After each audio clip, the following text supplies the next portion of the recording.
Donc on continue notre série sur l'Ecclésiaste, on s'approche de la fin, il restera plus que quelques versets la semaine prochaine de conclusion.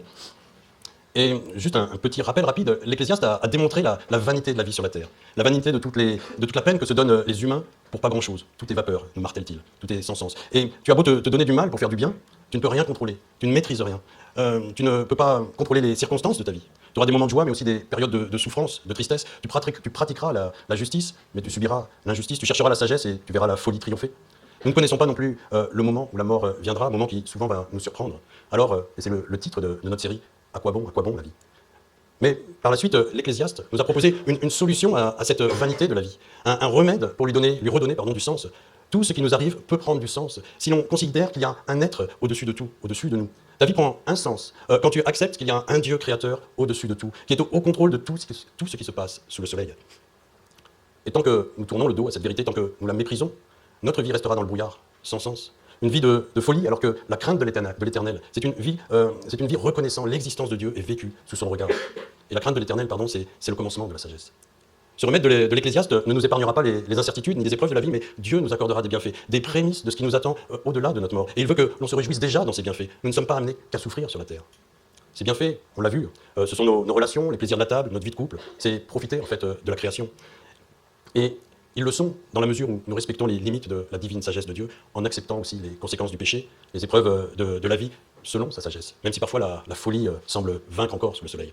Mais comment aujourd'hui bien utiliser ce remède? C'est un peu la question du texte qu'on va lire. Comment, lorsque tu as compris le sens de la vie, ne plus marcher à contresens? Comment éviter de vivre dans la folie au profit d'une vie dans la crainte de Dieu? C'est l'ordonnance, non pas médicale, mais spirituelle que nous laisse le divin docteur dans le texte d'aujourd'hui. Donc je vous propose de lire Ecclésiaste 11, à partir du verset 1 jusqu'à 12, verset 7. Jette ton pain à la surface de l'eau, car avec le temps, tu le retrouveras. Donne-en une part à 7 et même à 8 personnes, car tu ne sais pas quel malheur peut arriver sur la terre. Quand les nuages sont gorgés d'eau, il la déverse sur la terre. Si un arbre tombe, que ce soit au sud ou au nord, il reste là où il est tombé. Celui qui observe le vent ne sèmera pas, et celui qui regarde les nuages ne moissonnera pas. Tu ne sais pas quel parcours le vent suit, ni comment les eaux se forment dans le ventre de la femme enceinte. De même, tu ne connais pas l'œuvre de Dieu, l'auteur de tout ce qui existe. Sème tes graines dès le matin. Et le soir, ne laisse pas ta main en repos, car tu ne sais pas ce qui réussira. Est-ce que ce sera ceci ou cela? Est-ce que l'un et l'autre seront également bons? La lumière est douce, et il est agréable pour les yeux de voir le soleil. Si donc un homme vit longtemps, qu'il se réjouisse pendant toutes ces années, tout en se souvenant des jours sombres, car ils seront nombreux. Tout ce qui arrive n'est que fumée. Jeune homme, réjouis-toi dans ton adolescence. Livre ton cœur à la joie durant la jeunesse. Marche en suivant les voies de ton cœur et les regards de tes yeux. Cependant, sache que pour tout cela, Dieu t'appellera en jugement. Chasse le chagrin de ton cœur et éloigne le mal de ton corps, car l'adolescence et la jeunesse partent en fumée. Souviens-toi de ton Créateur durant ta jeunesse, avant l'arrivée des jours mauvais, avant d'atteindre les années où tu diras « Je n'y prends plus aucun plaisir ». C'est le moment où le soleil et la lumière, la lune et les étoiles s'obscurcissent, et où les nuages reviennent juste après la pluie. C'est l'époque où les gardiens de la maison tremblent, où les hommes forts se courbent, où celles qui broient interrompent leurs tâches parce qu'elles sont trop peu nombreuses, où ceux qui regardent par les fenêtres s'obscurcissent. C'est l'époque où les deux battants de la porte se ferment sur la rue tandis que le bruit de la meule diminue. Où on se lève au chant de l'oiseau, où toutes les chanteuses s'affaiblissent. C'est l'époque où l'on redoute ce qui est haut, où l'on a des terreurs en chemin, où l'amandier fleurit, où la sauterelle devient lourde et où la capre n'a plus d'effet. Car l'homme s'en va vers son habitation éternelle, et les pleureurs parcourent les rues. Souviens-toi de ton Créateur avant que le cordon d'argent ne se détache, que le vase d'or ne se brise, que la cruche ne se casse à la source et que la poulie ne tombe rompue dans le puits, avant que la poussière ne retourne à la terre comme il y était et que l'esprit ne retourne à Dieu, celui qui l'a donné. Voilà pour la lecture. Jette ton pain à la surface de l'eau, car avec le temps, tu le retrouveras. Alors, est-ce que c'est le pain que l'on jette au canard avec nos enfants quand on va au bord de la Vilaine? Je ne pense pas. Car le canard breton au moins, il va le manger et le pain, c'est sûr, tu ne le reverras jamais. C'est une image, jette ton pain à la surface de l'eau, c'est une image tirée de l'économie du temps de Salomon. Et cela fait référence au commerce de l'époque. Du temps de l'Ecclésiaste, le e-commerce n'existait pas. Le commerce se faisait par l'utilisation soit de voies terrestres, soit au moyen de caravanes ou de voies maritimes avec des bateaux. Pas de camions, pas de trains, pas d'avions, pas de garantie de résultat, ni de délai de livraison. Dans 1 Roi 10, verset 22, Salomon lui-même utilise le commerce maritime. On lit qu'il fallait 3 ans pour recevoir la marchandise, 3 ans d'attente à se poser la question de savoir quand je serai livré, si jamais ça arrive. C'est très différent des garanties de livraison et donc de résultats d'Amazon. Mais pour le commerçant de l'époque, beaucoup d'incertitudes, beaucoup de risques de perte lorsqu'il envoyait sa marchandise pour qu'elle soit vendue de l'autre côté de la mer. Risques dus aux pirates, aux tempêtes, maladies, les guerres. Le texte cite par exemple les tempêtes ou les arbres qui tombent sur le chemin. Le commerçant qui avait envoyé sa marchandise n'était jamais sûr d'en tirer des bénéfices un jour. Il ne savait pas quel malheur peut arriver sur la terre, et certainement qu'il vivait en permanence dans la peur, dans l'angoisse de tout perdre. Alors, pour multiplier ses chances de réussite, à l'époque, on dispatchait toute sa marchandise sur plusieurs convois, par caravane, par bateau, et ainsi on limitait le risque et la possibilité de tout perdre d'un coup. Donne-en une part à 7 et même à 8 personnes, car tu ne sais pas quel malheur peut arriver sur la terre. Nous pouvons élaborer avec minutie un grand nombre de plans, mais nous ne pouvons pas contrôler les aléas de notre vie sous le soleil. Et l'Ecclésiaste, dans les versets 3 à 5, nous explique que même s'il y a une logique à certaines choses, que l'intelligence de l'homme a compris, nous ne pouvons pas connaître les plans de Dieu. N'importe qui d'entre nous est capable de dire, en voyant des nuages bien sombres, qu'il va certainement pleuvoir. N'importe qui d'entre nous comprend qu'un arbre abattu par une tempête ne va pas se déplacer tout seul, qui va bloquer la route. Idem. Qui va semer ou qui va moissonner quand le temps ne s'y prête pas. Mais soyons humbles, acceptons que l'on puisse ne pas tout contrôler dans notre vie, sous le soleil. Pour la simple raison que nous ne savons pas comment notre esprit, le souffle de vie, est venu en nous et comment notre corps s'est formé dans le ventre de notre mère. Nous n'avons pas cette connaissance. Tu ne connais pas l'œuvre de Dieu qui fait tout. C'est un rappel de la grandeur et de la supériorité de Dieu sur l'homme dans sa dimension de créateur, mais aussi dans sa bonté. Le grand roi David le reconnaissait volontiers. Une telle connaissance est trop extraordinaire pour moi, elle est trop élevée pour que je puisse l'atteindre. Et aussi, un peu plus loin, je te loue de ce que je suis une créature si merveilleuse. Tes œuvres sont admirables et je le reconnais bien. Psaume 139, versets 6 et 14. C'est aussi, en conséquence, une invitation à nous rappeler que nous sommes ces créatures, que ce souffle de vie qui nous anime, et se renouvelle chaque jour, nous ne le maîtrisons pas. Et il en est de même de notre corps. Nous avons beau faire tous nos efforts, peu à peu, il s'use, il se détériore contre notre volonté. Alors, utilisons notre vie selon la prescription de notre divin Créateur et dans sa crainte. Et la première ligne de l'ordonnance pourrait être la foi et l'obéissance. L'obligation d'avoir confiance en notre Créateur et donc d'agir à l'image de sa bonté selon sa volonté, quelles que soient les incertitudes de la vie. Dans le verset 1, la parole ne nous invite pas à rester immobile, mais à agir pour le bien. Jette, c'est un impératif. Le pain représente ce qui est bon, alors pratique le bien, même si tu n'en vois pas les effets, parce que ton pain va certainement couler au fond de l'eau, mais aussi incroyable que cela paraisse, un jour tu le retrouveras. Un jour tu comprendras, Dieu te le promet, c'est sûr. Nous avons un ordre, jette, auquel il faut croire contre toute attente pour espérer en retour. N'a-t-il pas lui-même envoyé la manne au peuple hébreu dans le désert pour le sauver de la faim? Et pourtant, la plupart de la première génération qui a reçu cette manne, qui a bénéficié de cette bonté de Dieu, a péri dans le désert. A coulé dans l'idolâtrie et le péché. Mais avec le temps, cette manne a produit du fruit. Le plan de Dieu ne s'est pas arrêté. De gloire en gloire, il s'est déroulé. Agissons parce que nous participons à un plan extraordinairement grandiose. Et aujourd'hui, il se manifeste tout particulièrement aux yeux du monde au travers de l'Église de Jésus-Christ. Soyons encouragés par cette vérité. Une deuxième ligne de l'ordonnance, après la foi et l'obéissance, pourrait concerner la fréquence, la régularité, la motivation, l'ingéniosité, c'est-à-dire, l'engagement avec lequel nous mettons nos dons au service du Seigneur. Quel est l'état d'esprit de notre cœur pour le service de notre Seigneur? Verset 2. Donne-en une part à 7 ou à 8. En gros, ne te ménage pas, n'attends pas les conditions idéales, n'attends pas d'être sûr du résultat. Sois proactif plutôt que trop craintif. Proactif plutôt que trop craintif. Souvenez-vous de la parabole des 10 mines. Le maître avait confié à 3 serviteurs 10 mines chacun, leur demandant de les faire fructifier. 2 ont agi avec des résultats différents, certes, mais ils sont félicités par le maître à leur retour. Le 3e n'a rien fait. Il a enterré le don qui lui a été donné. Et finalement, au retour du maître, il perd tout, parce qu'il a eu peur. Luc 19, versets 12 à 25, ou Matthieu 25, 14 à 30. Engageons-nous pleinement dans l'œuvre du Seigneur. N'ayons pas peur. Souvent, Dieu nous donne des choses, nous donne des choses de valeur. Mais qu'est-ce qu'on en fait? On les enterre, et puis on les oublie. Et je parle pour moi, combien de fois des prédications m'ont marqué, mais au lieu d'en profiter en relisant mes notes, ou de relire le texte, de prier dessus, en cherchant à partager avec quelqu'un, sous l'inspiration de l'Esprit, qu'est-ce que je fais bien souvent de ces prédications? Qu'est-ce que nous faisons de ces prédications? Rien. Dieu nous a donné des trésors, et hop, on les enfouit tout de suite. Et au jour du malheur, nous ne savons pas les retrouver. C'est pareil avec nos relations, nous faisons des rencontres extraordinaires dans notre vie chrétienne, alors sachons les entretenir par un petit mot d'encouragement de temps en temps. N'est-ce pas ce qu'ont fait les apôtres au travers de leurs épîtres? Ce n'est pas les moyens de communication qui manquent aujourd'hui. Alors, au moment où l'Esprit nous souffle, tu devrais peut-être prendre des nouvelles d'Ayla qui est partie en Angleterre. Ne sois pas trop craintif, ne pense pas que tu vas la déranger, sois proactif, fais-le. 3e ligne de l'ordonnance, je dirais c'est la première mission, celle qui commence dès le matin, verset 6, c'est de semer. Et dans la Bible, quand il est question de semer de la semence, il me semble que c'est clair. Il s'agit d'agir, de jeter des grains pour qu'ils produisent du fruit, pour qu'ils produisent quelque chose de bon. Il s'agit de répandre la parole, de répandre la connaissance de la bonté, de la grâce de Dieu autour de nous, de répandre la bonne odeur de Christ, de le refléter dès le matin et sans s'arrêter le soir. Et c'est, à mon sens, une image de la poésie hébraïque pour nous faire comprendre que, quoi que nous fassions, à chaque instant, considérons que nous vivons sous le regard de Dieu, dans sa crainte, mais en s'appuyant sur lui. Tu te lèves le matin, oriente ta première pensée vers Christ, remercie-le pour ce nouveau jour de grâce, tu prends un petit déj, je ne sais pas, partage un proverbe avec tes enfants, tu pars à l'école, demande au Seigneur de la compassion pour apporter de la consolation à cet ami qui vit une situation difficile. Pour les plus grands, demande à Dieu du courage pour inviter un ami au groupe de jeunes, ou au culte, ou aux soirées femmes, et soirées hommes. D'ailleurs, il y en a prévu la semaine prochaine.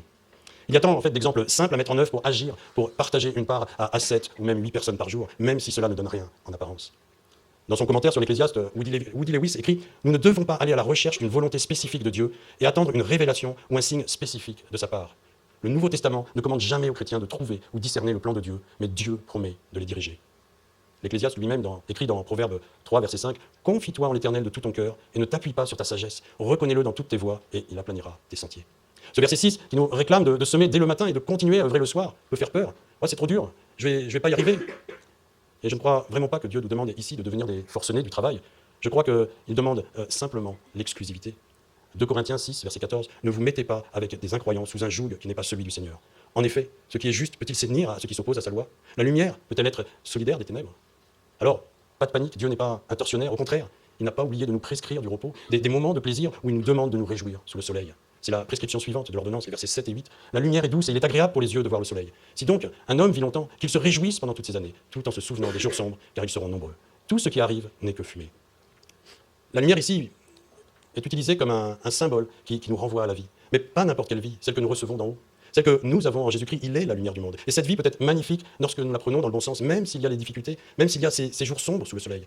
La prendre dans le bon sens, c'est s'approcher de Christ chaque jour de plus en plus pour trouver le repos. Matthieu 11, verset 28, « Venez à moi, vous tous qui peinez sous la charge, moi, je vous donnerai le repos. » Alors, je dirais, surtout à l'approche de l'été, exposons-nous à la lumière de Christ, à sa parole. C'est elle la source de la vie, la source de toute guérison. Laissons-la nous corriger, laissons-la nous purifier, nous faire grandir, nous encourager, nous relever, nous consoler des jours sombres, car ils seront nombreux, verset 8. Et ce même verset 8 nous invite, comme nous l'avions déjà vu dans le chapitre 9, à nous réjouir des bienfaits que Dieu nous accorde. Mais, à mon sens, en considérant tout particulièrement ce contexte de lumière, je pense que l'Ecclésiaste veut insister sur le don parfait que nous comprenons nous, aujourd'hui, le don parfait de Christ, et peut-être plus particulièrement sur sa parole comme bienfait pour conduire notre vie. Ta parole est une lampe à mes pieds, une lumière sur mon sentier. Fais briller ta face sur mon serviteur, et enseigne-moi tes statuts, psaume 119, versets 105 et 135. Plus nous serons près de Christ durant notre vie, plus nous brillerons au milieu des ténèbres, plus nous comprendrons la vanité de la vie et orienterons nos choix vers des bénédictions spirituelles. Et il me semble que lorsque l'Ecclésiaste parle des bienfaits de voir le soleil, cela signifie qu'il est peut-être lui-même, personnellement, sur sa fin de vie, que cela devient de plus en plus dur pour lui de se réjouir en Dieu. Il ne voit peut-être plus les bienfaits de Dieu, voire il est tombé dans l'amertume. Malgré son immense sagesse, il regrette peut-être alors ses choix de vie, pendant toutes ces années qui finalement n'ont duré que le temps d'un éclair. Oui, parce qu'à la fin du verset 8, le leitmotiv tombe. Tout ce qui arrive n'est que fumée. Il s'est laissé piéger en se réjouissant dans la création, au lieu de se réjouir en Dieu le Créateur.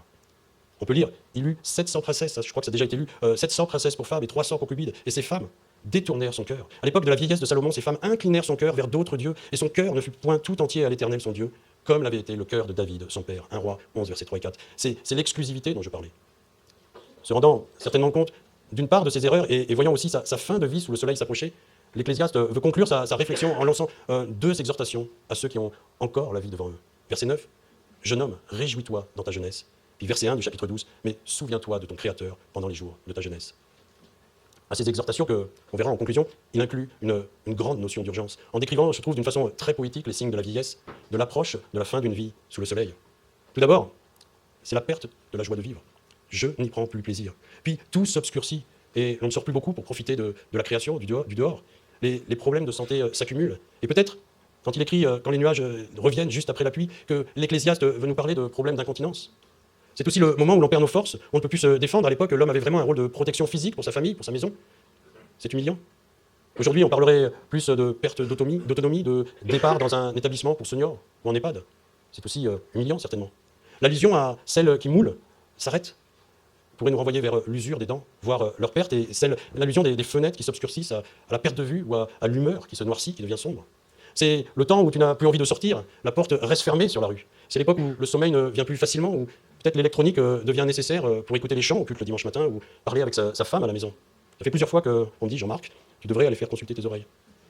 Temps aussi où tu ne mets plus rien en hauteur, tant l'échelle te fait peur.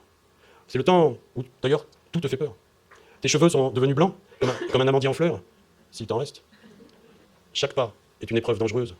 Tu n'éprouves plus de sensation, la capre a perdu son goût. D'ailleurs, tu n'as plus de désir. Tes appétits, quels qu'ils soient, se sont envolés.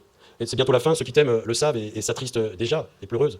Voilà les signes de la vieillesse racontés poétiquement par l'Ecclésiaste. Signes qui conduisent immanquablement, versets 6 et 7, à une mort physique irrémédiable, où notre corps redevient poussière, comme s'il ne s'était rien passé, comme s'il n'avait pas vécu. Comme si la réponse à la question « à quoi bon la vie ?» était « à rien, tout n'est que vapeur ». Mais il y a ce petit bout du verset 9 qui nous annonce qu'il y a une suite. Cependant, sache que pour tout cela, Dieu t'appellera en jugement. Et c'est pour cela que l'Ecclésiaste nous laisse ces 2 dernières exhortations, parce que malgré tout le tableau noir de la vie qu'il a pu dépeindre, il a finalement compris que la vie est belle, qu'elle vaut le coup d'être dévorée à pleines dents, tant qu'il nous en reste.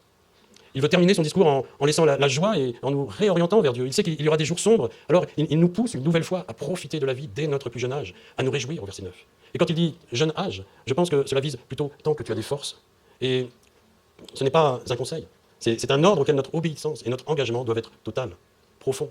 C'est un impératif. Il n'y a pas de place pour une demi-mesure. Marche dans les voies de ton cœur, suis les regards de tes yeux. C'est tout ton être que tu dois investir pour te réjouir. Et là, j'espère que chacun de nous a bien compris en quoi cela consiste. Un prédicateur a dit que l'Ecclésiaste nous invite pour la 7e fois dans son livre à nous réjouir. Alors je n'ai pas eu le temps de vérifier si c'était vrai, mais on comprend ainsi que Dieu veut que nous nous réjouissions pleinement. Et nous l'avons largement vu. Ça ne consiste pas je fais tout ce que je veux, quand je veux, avec qui je veux, pour satisfaire à mes propres désirs.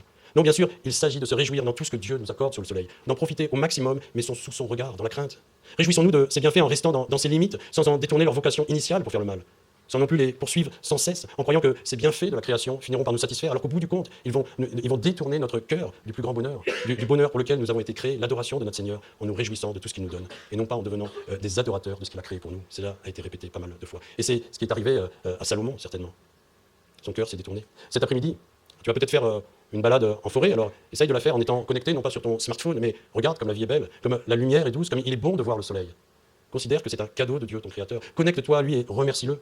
Même si l'on traverse des épreuves, il y a toujours des petites choses simples que l'on peut capter, des plaisirs que l'on peut ressentir en considérant que cela vient de Dieu et en restant dans les limites qu'il a fixées dans sa loi, en pratiquant le bien, conscient de son regard, c'est-à-dire dans la crainte, comme un enfant peut craindre ses parents.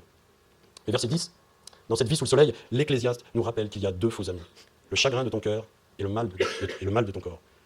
Ces deux faux amis, ils te demandent d'en chasser un et d'éloigner l'autre, sinon tu ne pourras pas te réjouir. Alors qui sont-ils? Tout d'abord le mal de ton corps. Il me semble que c'est le plus facile à comprendre, c'est notre péché, c'est notre chair que nous combattons chaque jour, qui nous fait tant chuter, qui plombe nos vies. Péché que nous avons hérité d'Adam et qui, justement, nous déconnecte de notre Créateur, qui ne peut pas le voir. Il ne peut plus nous voir, nous dit la Bible, tant il est pur. Et donc, il ne peut plus porter un regard favorable sur nos vies. Éloigne-le de ton corps. La plupart d'entre nous, ce matin, connaissent l'immense bienfait que Dieu nous a accordé par grâce en Jésus-Christ pour être pardonnés de nos péchés, pour être libérés de ce fardeau et pour pouvoir à nouveau se réjouir en Dieu de la vie sous le soleil, avec l'assurance qu'au lendemain de la mort, au jour du jugement, nous serons déclarés non coupables et nous entrerons dans une vie de réjouissance éternelle. Voilà comment éloigner le mal en croyant au sacrifice de Jésus-Christ à la croix pour le pardon de nos péchés. Puis pour terminer, chasse le chagrin de ton cœur. Alors, vous pourrez réfléchir profondément à la maison à ce qui provoque du chagrin, à ce qui amène la tristesse. Et je crois que l'Ecclésiaste vise ici tout simplement la vanité du monde qui nous fait souffrir. Ça va être les conséquences du péché comme la maladie, la violence, la trahison, la moquerie, l'injustice. L'Ecclésiaste nous en a déjà largement parlé, mais j'aimerais tout particulièrement citer la haine, la jalousie, la rancune, qui font naître le désir de se venger, qui font naître le désir de faire le mal, de faire mal. Comment les chasser de notre cœur avant qu'elles nous gangrènent totalement? Tout simplement, je pense, en cherchant à ressembler à Christ, en pratiquant le bien, en pratiquant le pardon comme lui a pratiqué, même lorsque nous sommes méprisés comme il l'a été.